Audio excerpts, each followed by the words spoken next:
les comédies, j'espère que vous allez bien. Aujourd'hui, on se retrouve pour une nouvelle vidéo qui est la deuxième partie de mon bilan de 2023. Et j'en ai rajouté parce que j'en ai lu entre temps. Et du coup, voilà, c'est parti. Alors, le livre que j'avais lu ensuite, c'était The Deal de Elle Kennedy chez Hugo Roman. Alors, The Deal, ça raconte l'histoire de Anna. C'est une jeune fille qui est à l'université, une très bonne élève, très bonne note, mais qui est un peu nulle en séduction. Elle va rencontrer l'autre personnage principal qui est Garrett Graham. Lui, c'est un hockey ou joueur de football, je sais plus. Mais en gros, c'est un sportif. Et il est très calé en matière de femmes, mais il est un peu nul à l'école. Il va lui proposer de l'aider à augmenter ses notes pour que lui puisse continuer de jouer au foot ou au hockey, je sais plus. En échange, lui, il doit l'aider à séduire quelqu'un. Un autre joueur de foot sur lequel elle a cruché. Bon, on va commencer par le bon côté. Alors je trouve que l'histoire entre Anna et Garrett, elle est mignonne. Genre ils sont mignons ensemble. J'aime bien la dynamique un peu Grumpy Sunshine, mais que le fait que ce soit le garçon qui soit Sunshine et la fille qui est Grumpy, ça change un petit peu. Le plot était bien construit. Le fait que ce soit un sportif et elle un peu une nerdy, un cliché qui me séduit. Et voilà. Maintenant, les défauts. Il y en a beaucoup. Hein. Alors les points négatifs. Anna, si elle se regarde dans le miroir, et qu'elle n'est pas en train de critiquer quelqu'un d'autre pour se mettre en valeur, oh là là, elle respire plus. Elle ne respire plus. Toujours. Je suis pas comme les autres femmes, je suis pas comme les autres femmes. Ah, les autres femmes, elles font ci, elles font ça, elles font ça. Redescends ma belle. Redescends ma belle. Ça va pas. Comportement de pique-me là. On a dit ça, c'est 2023, c'est fini. Donc je pense que du coup, elle était comme ça parce que à l'époque, là, 2015, c'était l'époque de Twilight, là. Là, tout le monde voulait lire pour être cool. Anna, elle est sans cesse en train de se comparer aux autres femmes. Elle est toujours dans le moi-je, les autres... Et une fois, elle a dit quoi? Pour que vous puissiez comprendre pourquoi je n'aime pas Anna, je vais vous lire des extraits. Donc là, c'est un extrait où ils étaient en train de manger de la pizza dans la chambre de Garrett parce qu'il venait de finir les cours. Elle est restée chez lui pour pas rentrer trop tard. Je vais faire ma voix normale pour Anna et une voix un peu plus grave pour Garrett, comme ça j'ai pas besoin de dire qui parle. Tiens donc, regardez qui mange mon affreuse pizza aux légumes. Tu ne serais pas un peu hypocrite? Ce n'est pas de ma faute si tu manges comme un moineau, Elsie. Je ne peux pas te laisser gaspiller la nourriture. J'ai mangé 4 parts. Ouais, je dois avouer que ça fait de toi un ogre comparé aux nanas que je connais. Elle ne mange jamais plus d'une demi-feuille de salade. C'est parce qu'il faut qu'elle reste maigre pour que les mecs les trouvent jolies. Il n'y a rien de joli sur une femme qui a la peau sur les os. Mais bien sûr, toi tu les rejettes automatiquement quand elles sont maigres. Bien sûr que non, je dis juste que je préfère les formes. Les mecs aiment juste s'accrocher à quelque chose quand ils... Tu sais, ça marche dans les deux sens. Tu ne préfères pas coucher avec les mecs musclés plutôt qu'avec des brindilles? Alors là, dans cet extrait, on est vraiment... Les deux, hein. Les deux, je les aime. Je peux pas. Non, en plus, dans cet extrait, on est vraiment sur le body shaming à fond. Alors là, rien à foutre. Un autre extrait. Cette fois, c'est Anna qui parle. Enfin, c'est la voix d'Anna. C'est la narration d'Anna. Son corps est musclé. Et sa peau est dorée. Et non blanchâtre. Comme la plupart des mecs de Briard. En fait, j'aime pas parce qu'ils sont constamment en train de juger les autres comme si eux, ils étaient des dieux grecs. Même si c'était des dieux grecs, genre, t'es qui? T'es personne en fait, redescends. Un autre extrait. C'est plus par rapport au physique, c'est juste une comparaison entre femmes.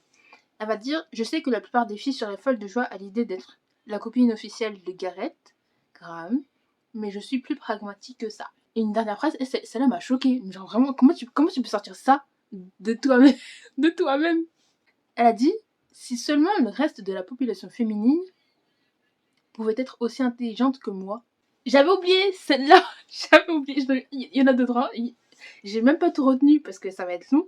Mais il y en a d'autres. Elle a dit... Elle était en train de faire ce qu'elle allait faire avec Garrett. Et elle était sur le point de goûter son aubergine. Et je vais plus jamais voir les aubergines de la même façon maintenant. En gros, il lui dit: t'es pas obligé de faire ça si tu veux pas. Après, elle dit: bah alors ça tombe bien parce que j'en ai envie.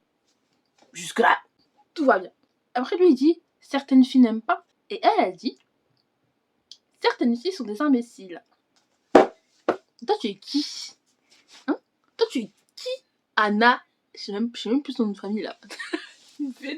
Surtout qu'en plus, ça c'est des comportements à pousser les gens à faire ce qu'ils n'ont pas envie de faire pour être cool. Pour être bien vu aux yeux de la société. Ou des débiles comme Garrett, là. Et voilà, et c'est des trucs comme ça, j'aime pas ça. Ah, on va passer à Garrett. Anna, j'ai eu Tavès, mais maintenant c'est Gareth. Gareth. Alors, déjà, Gareth, à plusieurs reprises, il faisait des manipulations. Par exemple, par exemple, pour avoir un baiser, il va lui dire ouais, vas-y, embrasse-moi. Elle a dit non, je n'ai pas envie.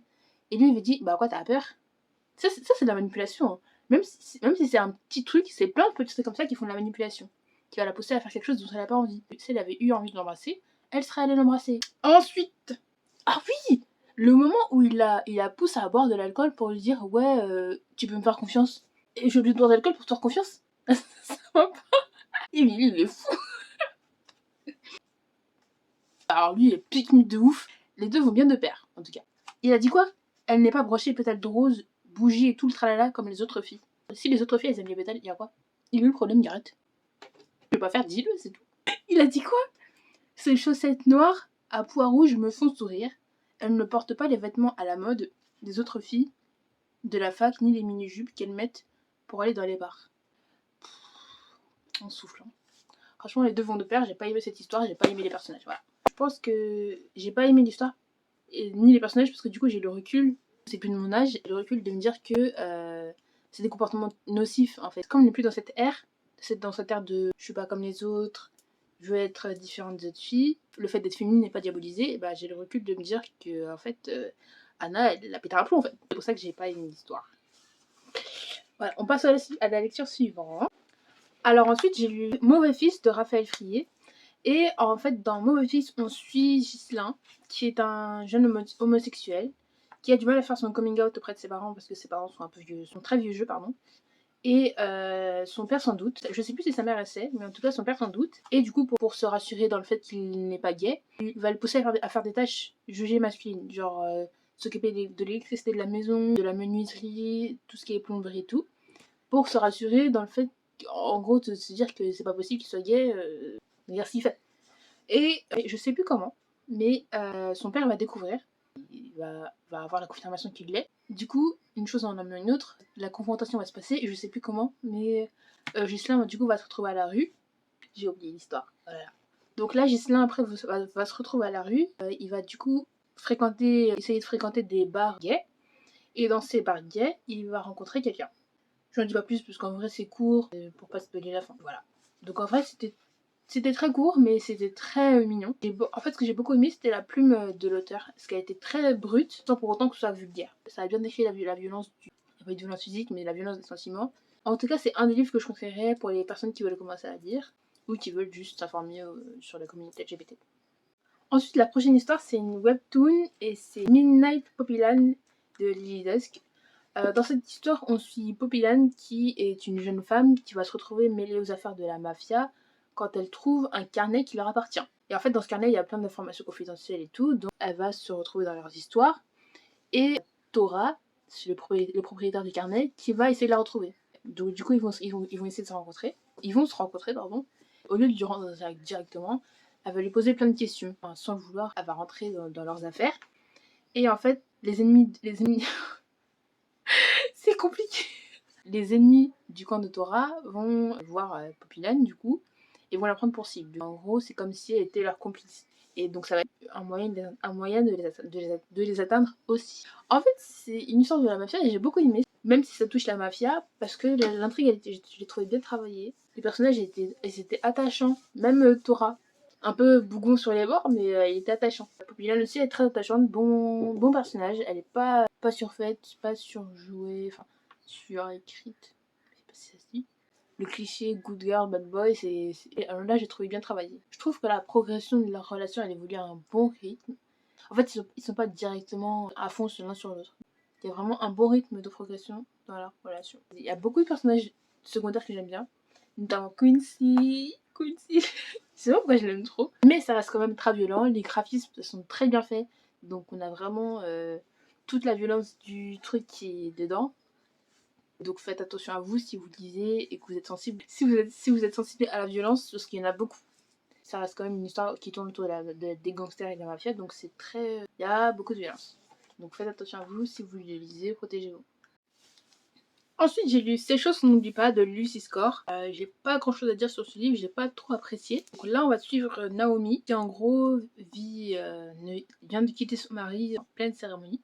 En gros, elle a fui son mariage sa sœur jumelle l'a appelée pour lui venir en aide. Elle habite dans une ville un peu perdue qui est Nokkmut. Donc Naomi va se rendre à la ville pour venir en aide à sa sœur, sauf que sa sœur, quand elle arrive, elle se barre avec sa voiture en plus. Et elle abandonne Naomi avec la fille de la sœur qui est Weili. Donc, du coup, Naomi se retrouve avec la charge de l'enfant.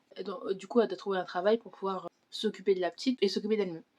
Donc, elle va trouver un travail dans un café. Et c'est là où travaille le monsieur là, Nox. Et en gros, donc, du coup, ils vont se rapprocher. Ça va être un peu tendu au début, mais au final, voilà. J'ai pas été transcendée par l'histoire. Franchement, c'était cliché sur cliché. J'ai pas aimé.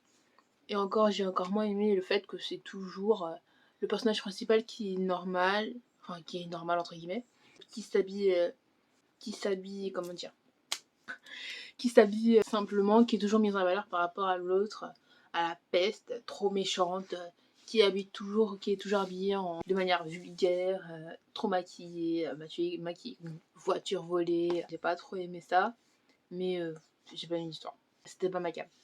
Donc on passe au livre suivant. Les azalées fleurissent en hiver. Mon coup de cœur. Oh bébé. Les azalées fleurissent en hiver de Dahlia Blake. Un coup de cœur ce livre, un vrai coup de cœur. Alors dans ce livre on va suivre Azalea, qui est une jeune femme qui était sur le point de se marier et qui au dernier moment a décidé que c'était non. Donc elle va quitter son mari par un mot et elle va fuir en Martinique, qui est son pays natal. Là-bas elle va revoir un ancien camarade qui est Kai. Et en fait, elle a de mauvais souvenirs de lui parce que quand ils étaient au lycée, il l'embêtait beaucoup. Elle le prenait très mal. Et en fait, quand ils se sont quittés, je crois qu'ils devaient se dire un truc, je sais plus quoi, mais ils se le sont jamais dit. Et du coup, quand elle est revenue, elle était un peu friande de le revoir parce qu'elle était partie sur un mauvais souvenir.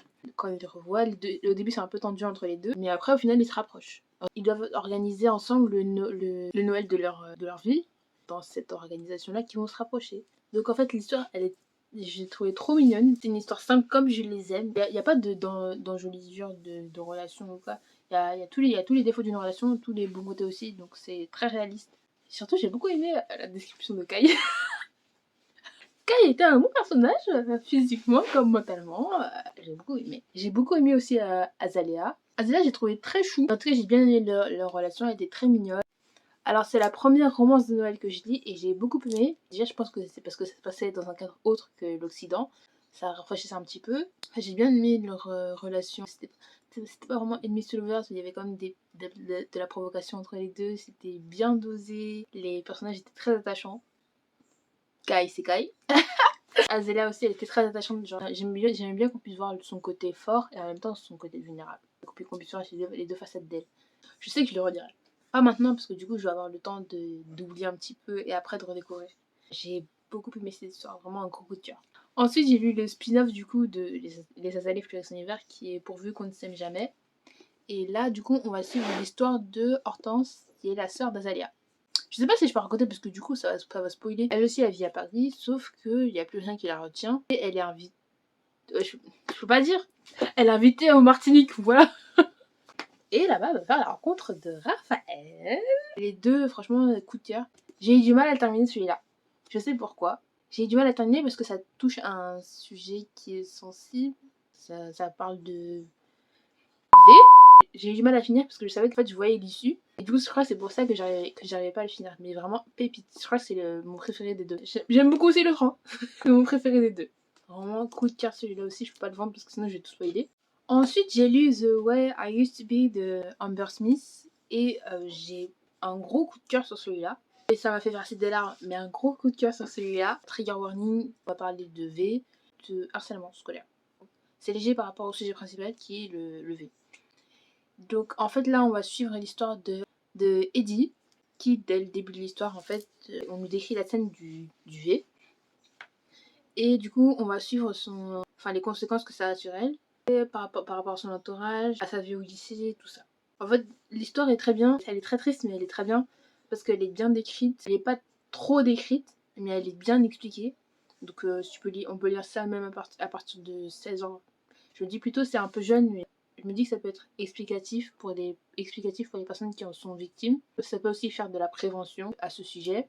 Alors, il y a une brutale entrée en matière qui est nécessaire. Parce que du coup, on est plongé directement dans ses sentiments. très intéressant. On est plongé dans le vif du sujet, il n'y a pas de détour. On sait que ça va parler de ça dès le début. En fait, on vit directement ce que le personnage principal vit. Je sais pas si vous voyez ce que je veux dire un petit peu. Ensuite, j'ai beaucoup aimé le réalisme, la façon dont les personnages autour vont réagir, leur désarroi, la façon dont ils n'arrivent pas forcément à l'aider, parce qu'ils comprennent pas ce qui se passe, étant donné qu'elle ne leur dit rien. Ils essaient pas vraiment de l'aider, parce qu'ils voient pas le problème en fait.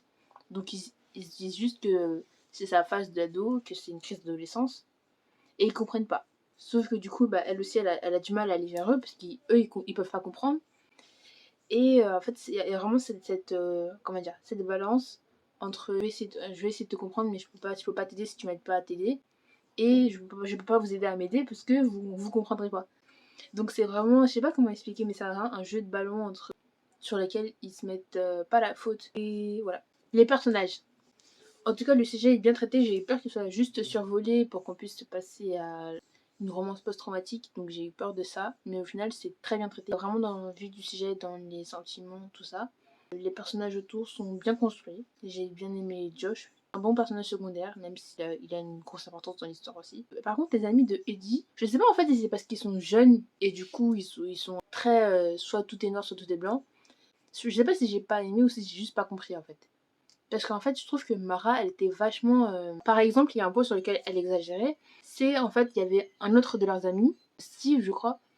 Et en fait, lui, il était en kiff sur Eddie. Sauf que Eddie, elle l'aimait pas. Quand Mara, elle sentait que Eddie allait pas bien, elle les poussait à se mettre ensemble. Sauf qu'elle voyait bien que Eddie ne voulait pas. En fait, sauf que, comme Steve, il est gentil, tout le monde l'aime bien, tout ça, Mara, elle voit pas le mal en fait. Elle va se dire c'est un bon parti, donc je vois pas ce que tu lui reproches en fait. Ça, plein de phrases comme ça, et du coup, elle va pousser Steve dans les bras d'Eddie. Sauf qu'Eddie ne veut pas. C'est des choses comme ça que j'ai pas compris. Pourquoi elle était autant à fond. Je trouve pas que ce soit une bonne amie quoi. En tout cas, voilà pour ce livre, c'était une pépite. Je sais pas si je l'ai bien vendu parce que j'ai du mal à m'exprimer, mais voilà, un gros coup de cœur de cette année aussi. On passe au suivant. Ensuite, j'ai lu Un automne pour te pardonner de Morgane Moncomble et c'est mon premier de Morgane Moncomble. Franchement, TikTok l'a bien vendu. Première fois que TikTok ne me ment pas. Dans cette histoire, on va suivre Camélia, qui est une jeune harcelée, qui est une ancienne harcelée, pardon, et qui va devoir, pour son premier cas, s'occuper du meurtre de Rory Cavendish, qui est son ancien bourreau. Sauf que la personne qui est accusée du meurtre de Rory, c'est Lou McAllister, qui était le meilleur ami de Rory et en même temps le premier crush de Camélia et en même temps aussi la première personne qui a humilié Camélia. Elle va devoir s'occuper de ce cas et du coup elle va prendre un malin plaisir à vouloir se venger, évidemment. L'histoire est trop bien parce qu'en fait les personnages sont super bien construits. Tous les personnages ont leur complexité, notamment Rory qui est le bourreau de Camélia et qui est un pervers narcissique. Elle n'a pas survolé ce caractère-là, elle a bien décrit le côté du coup, la façon dont il arrive à faire ce qu'il veut et le côté maladif.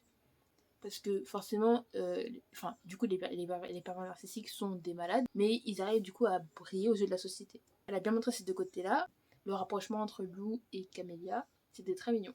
Je sais pas comment expliquer les relations, mais je sais pas, c'est un feeling. C'est un feeling entre les deux et j'ai bien aimé. Voilà. Ce que j'ai bien aimé, c'est la façon dont elle a traité le harcèlement scolaire. Donc c'était ni trop trash, ni trop léger. Ça reste du harcèlement, donc il y a forcément des scènes un peu violentes. Si vous avez vu que du harcèlement scolaire, je sais pas si vous pourrez. En tout cas, très bon livre, gros coup de cœur sur ce livre. L'autrice a une très belle plume, sauf que quand moi je l'ai écouté en audio, les voix elles étaient en IA et c'était désagréable. Oh là là. L'autrice elle a très bien su nous faire voyager dans son monde. On est bien plongé dans l'histoire, tous les décors et tout, c'est très bien décrit. La fin par contre elle est vraiment ouf. Je m'attendais pas du tout à cette fin. Très bien trouvée en tout cas. Je spoilerai pas, je dirai pas ce que c'est. Mais elle est vraiment what the fuck. Donc voilà, j'espère que je vous ai bien vendu le livre parce que je sais que je suis mal à parler. Mais vraiment un gros coup de cœur celui-là. On passe à la lecture suivante. Ensuite j'ai lu Moi jusqu'au bout du monde de Kristen Rivers. Et dans ce livre on va suivre Nita qui est une jeune femme qui vit aux États-Unis et qui va devoir rentrer en Thaïlande pour devenir en aide à sa sœur. Sa sœur qu'elle déteste évidemment, sinon c'est pas drôle. Elle devient en aide à sa sœur qui devait se marier avec un homme riche pour pouvoir faire du coup un mariage d'argent. Sauf que sa sœur elle s'est fait arrêter et elle du coup elle est en prison et elle doit lui venir en aide. Sauf que Nita du coup ne veut pas et elle lui met la condition de pouvoir récupérer quelque chose que sa sœur lui a pris en échange. Elle rentre en Thaïlande, c'est là qu'elle rencontre le fameux homme qu'elle doit épouser. Sauf que l'homme qu'elle doit épouser c'est Ben C'est pas un homme juste riche, c'est un journaliste qui fait des articles pour dénoncer les organisations qui organisent du coup les mariages entre les hommes riches et les jeunes filles pauvres. En gros, ce sont des arnaques et que souvent c'est au détriment des jeunes femmes. Il voulait faire un article dessus, sauf que du coup il va tomber sur Nita. Qui Nita n'est pas une de ces jeunes femmes. Et la façon dont ils vont se rencontrer, c'est trop drôle. Et il y a pas vraiment de tension entre les deux parce qu'ils se connaissent pas tant que ça, mais c'est plus des petites provocations. Voilà, c'est pas un enemies to lovers, c'est des picos to lovers. Picos to lovers. Ce que j'ai beaucoup aimé, c'est qu'on a découvert un petit peu de la culture thaïlandaise, au-delà du mariage arrangé. Et bon, il y a 2 petits points que j'ai pas trop apprécié, c'est le fait que du coup on a encore la sœur naturelle qui est gentille, qui se maquille pas beaucoup, qui est toujours encore une fois mise face à la sœur superficielle qui pense qu'à sa gueule, qui s'habille super cool, enfin qui s'habille comme une voiture volée, qui s'habille et se maquille comme une voiture volée, pardon. Du coup c'est ça que j'ai pas aimé, mais sinon j'ai beaucoup aimé le caractère de Nita. On voit une femme forte et on voit un petit peu son côté vulnérable. C'est ça en fait que j'avais pas apprécié dans les 7 mariés de Lee Min-ho, c'est que on voyait aucune vulnérabilité dans le personnage de Lee Min-ho du coup. Alors que dans ce livre là, Nita, c'est une femme forte, mais elle a des défauts aussi et c'est pas qu'elle a pas peur, mais l'autrice en tout cas arrive quand même à l'humaniser en montrant ses défauts aussi et ses craintes. Enfin, c'est pas une personne qui a peur de rien, quoi. Et un autre... En tout cas, voilà pour se dire. Et on passe au suivant. Ensuite, j'ai commencé la romance presque parfaite d'une accro à Noël, mais je crois que je vais pas le terminer, parce que déjà, je lis super lentement, et en plus, ça parle de Noël. Je l'avais pris parce que c'était je crois que c'était la période, je voulais lire un petit peu de Noël, mais celui-là, j'ai pas trop... Enfin, je trouve que les personnages, ils sont très... pas très stéréotypés, mais très, très clichés. Et j'arrive pas à m'accrocher à l'histoire, en fait. Du coup, je crois que je vais pas le terminer. Et enfin, le dernier livre de cette année que j'ai lu, c'est Amour croisé de Laurent Safou et illustré par Camille Blondeau. Donc c'est un gros coup de cœur celui-là. C'est mon premier roman graphique en plus qu'on m'a offert à Noël, que ma soeur m'a offert à Noël. Et je suis trop contente de l'avoir eu. Et j'ai lu cette nuit en plus. En une nuit, j'ai fini, parce que du coup ça se lit rapidement. Et j'ai beaucoup aimé l'histoire. Alors l'histoire, on va suivre Yari, qui, dans une soirée, va rencontrer Hyde par hasard. Et ce soir-là, le soir même, ils quittent la soirée parce qu'ils s'ennuient un petit peu. Ils vont manger ensemble. Aucun des deux ne connaît le prénom de l'autre. Et ils se disent, ok, on fait rien ce soir, mais si jamais on se revoit un autre jour, et ben là, dans ces cas-là, on va échanger nos numéros. Et c'est trop mignon. C'est trop chou. Et du coup, ils vont se recroiser et c'est là que ils vont apprendre à faire connaissance l'un avec l'autre. Donc on va suivre l'évolution de leur relation. Mais franchement, je vous dis que c'est un coup de cœur celui-là. Regardez juste les graphismes. Et les graphismes, ils sont trop beaux. Je peux pas vous montrer. Je sais pas si je peux bien montrer ici. Les graphismes, ils sont trop beaux. La façon dont l'illustratrice l'a dessiné, j'aime trop. Oh là là, je peux même pas tout vous montrer, mais vraiment trop beau. Oh là là. Gros coup de cœur. En tout cas, gros coup de cœur. Et merci Scarlett de me l'avoir offert. Le dernier coup de cœur de l'année. Parce que je pense pas que je terminerai quelque chose d'autre d'ici là. Sauf si je renouvelle mon abonnement à Nextory. Mais c'est pas d'actualité en tout cas. Voilà les comments, j'espère que ça vous aura plu, que je vous ai donné envie de lire mes gros coups de cœur à moi aussi. Et du coup, dites-moi en commentaire ce que vous avez lu pendant cette année, ce que vous avez vos gros coups de cœur aussi, est-ce que vous comptez lire en 2024, si vous avez déjà fait votre palle de 2024. Moi aussi je l'ai faite, je vous la partagerai peut-être en story sur Insta. Et voilà, on se retrouve du coup l'année. Non, je vais pas le faire. On se retrouve plus tard. On se retrouve plus tard pour une nouvelle vidéo. Et je vous fais de gros bisous.